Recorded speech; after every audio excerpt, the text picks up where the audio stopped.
शान्ताकारं भुजगशयनं पद्मनाभं सुरेशं विश्वाधारं गगनसदृशं मेघवर्णं शुभांगं लक्ष्मीकान्तं कमलनयनं योगभिर्ध्यानगम्यं वन्दे विष्णुं भवभयहरं सर्वलोकैकनाथं।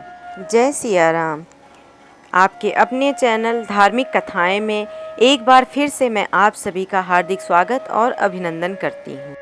कार्तिक मास में भगवान श्री हरि की कृपा सभी भक्तों पर यूं ही सदैव बनी रहे, इस कामना के साथ आज की अपनी इस वीडियो में मैं रमा एकादशी का महात्म्य और 2022 में रमा एकादशी किस दिन है इसका वर्णन करूंगी। तो वीडियो को पूरा देखें, वीडियो को लाइक करें और मेरे चैनल को सब्सक्राइब करें। साथ ही बेल आइकन को भी प्रेस कर दें ताकि मेरी वीडियोस के नोटिफिकेशन आप सभी को मिलते रहें, और वीडियो को शेयर करना भी ना भूलें ताकि आपके साथ साथ जो लोग आपसे जुड़े हों उनको भी रमा एकादशी का महात्म्य पता चल सके। तो वीडियो शुरू करते हैं। हिंदू पंचांग के अनुसार प्रत्येक वर्ष कार्तिक माह के कृष्ण पक्ष की एकादशी तिथि को रमा एकादशी का व्रत रखा जाता है। इस दिन भगवान विष्णु की पूजा करने और व्रत रखने का विधान है। रमा एकादशी को सबसे शुभ और महत्वपूर्ण एकादशी माना जाता है। इसे कार्तिक कृष्ण एकादशी या रंभा एकादशी के नाम से भी जाना जाता है। ये एकादशी दिवाली के 4 दिन पहले आती है। रमा एकादशी व्रत को सबसे महत्वपूर्ण एकादशियों में से एक माना जाता है। कहा जाता है कि रमा एकादशी का व्रत करने से ब्रह्म हत्या सहित अनेक प्रकार के पाप नष्ट हो जाते हैं। जो भी व्यक्ति रमा एकादशी की व्रत कथा को पढ़ता है या सुनता है उसके भी पाप नष्ट हो जाते हैं। पंचांग के अनुसार कार्तिक माह के कृष्ण पक्ष की एकादशी तिथि की शुरुआत इस साल 20 अक्टूबर को शाम 4:04 से हो रही है और ये तिथि अगले दिन यानी 21 अक्टूबर को शाम 5:22 तक रहेगी। उदया तिथि 21 अक्टूबर को होने की वजह से रमा एकादशी का व्रत 21 अक्टूबर को ही रखा जाएगा। पद्म पुराण में बताया गया है कि रमा एकादशी का व्रत करने से मोक्ष की प्राप्ति होती है। इस एकादशी में भगवान विष्णु की पूजा श्री कृष्ण भगवान के रूप में होती है। रमा एकादशी के दिन भगवान श्री कृष्ण की विधि विधान से पूजा करने से सुख सौभाग्य की प्राप्ति होती है और मनुष्य को सुखद सांसारिक और पारिवारिक जीवन का आशीर्वाद प्राप्त होता है। यदि मनुष्य से जाने अनजाने कोई पाप हो गया है तो उस पाप के प्रायश्चित के लिए भी रमा एकादशी का व्रत कर सकते हैं। इस व्रत के प्रभाव से घोर पाप से भी मुक्ति मिलती है, ऐसा पद्म पुराण में बताया गया है।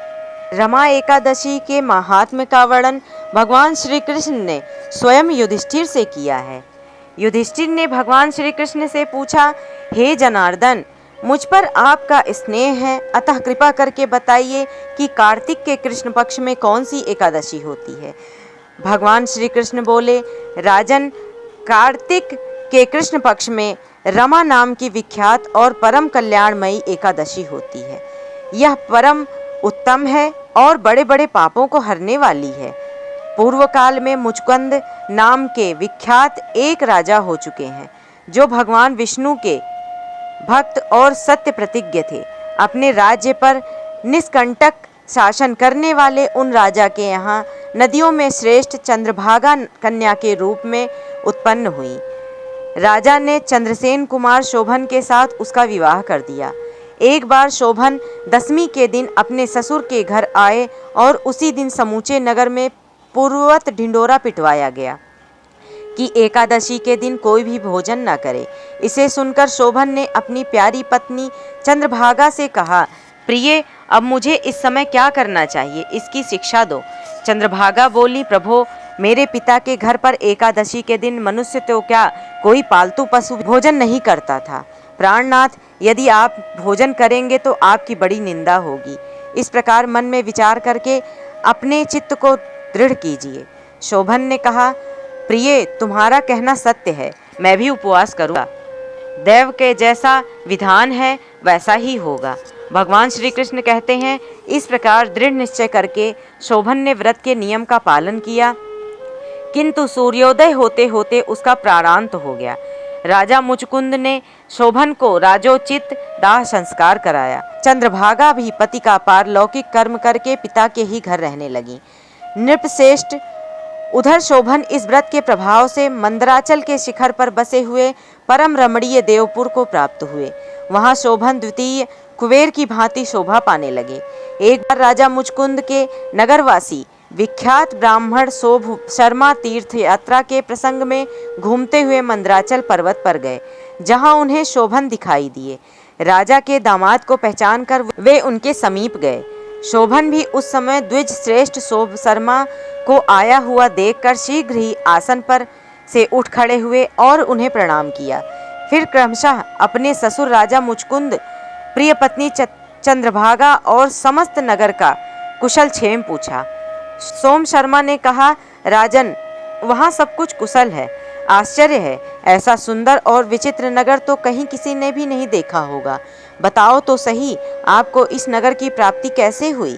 शोभन बोले, द्विजेंद्र, कार्तिक के कृष्ण पक्ष में जो रमा नाम की एकादशी होती है, उसी का व्रत करने से मुझे ऐसे नगर की प्राप्ति हुई। ब्राह्मण, मैंने श्रद्धाहीन होकर इस उत्तम व्रत का अनुष्ठान किया था, इसलिए मैं ऐसा मानता हूँ कि यह नगर स्थायी नहीं है। आप मुचकुंद की सुंदरी कन्या चंद्रभागा से यह सारा वृत्तांत कहिएगा। शोभन की बात सुनकर ब्राह्मण मुचकुंदपुर में गए और वहां चंद्रभागा के सामने उन्होंने सारा वृत्तांत कह सुनाया। सोम शर्मा बोले, शुभे, मैंने तुम्हारे पति को प्रत्यक्ष देखा। इंद्रपुरी के समान उनके दुर्धर्ष नाम का भी अवलोकन किया, किंतु वह नगर अस्थिर है। तुम उसको स्थिर बनाओ। चंद्रभागा ने कहा, ब्रह्मर्षि, मेरे मन में पति के दर्शन की लालसा लगी हुई है। आप मुझे वहां ले चलिए। मैं अपने व्रत के पुण्य से उस नगर को स्थिर बनाऊंगी। भगवान श्री कृष्ण कहते हैं, राजन, चंद्रभागा की बात सुनकर सोम शर्मा उसे साथ ले मंदराचल पर्वत के निकट वामदेव मुनि के आश्रम पर गए। वहां ऋषि के मंत्र की शक्ति और एकादशी सेवन के प्रभाव से चंद्रभागा का शरीर दिव्य हो गया और उसने दिव्य गति प्राप्त कर ली। इसके बाद वह पति के समीप गई। अपनी प्रिय पत्नी को आया हुआ देखकर शोभन को बड़ी प्रसन्नता हुई। उन्होंने उसे बुलाकर अपने वाम भाग में सिंहासन पर बैठाया। तदनंतर चंद्रभागा ने अपने प्रियतम से यह प्रिय वचन कहा, नाथ, मैं हित की बात कहती हूँ, सुनिए। जब मैं 8 वर्ष से अधिक उम्र की हो गई, तब से लेकर आज तक मेरे द्वारा किए हुए एकादशी व्रत से जो पुण्य संचित हुआ है, उसके प्रभाव से यह नगर कल्प के अंत तक स्थिर रहेगा तथा सब प्रकार के मनोवांछित वैभव से समृद्धिशाली रहेगा।